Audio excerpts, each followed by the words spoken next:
پاکستانیوں، مولانا فضل الرحمان نے 26ویں ترمیم کی منظوری کے وقت آئین کے آرٹیکل 243 میں تبدیلی کی تجویز دی تھی، تاہم تب یہ تجویز حتمی مسودے میں شامل نہیں کی گئی۔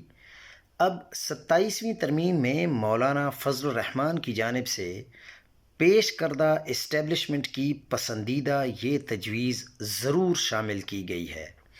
مولانا فضل الرحمان کی تجویز کے مطابق مسلح افواج کے سروسز چیفز کی تعیناتی، دوبارہ تقرری، سروس میں توسیع کا مکمل اور بنیادی اختیار صدر پاکستان کو منتقل کرنا ہے۔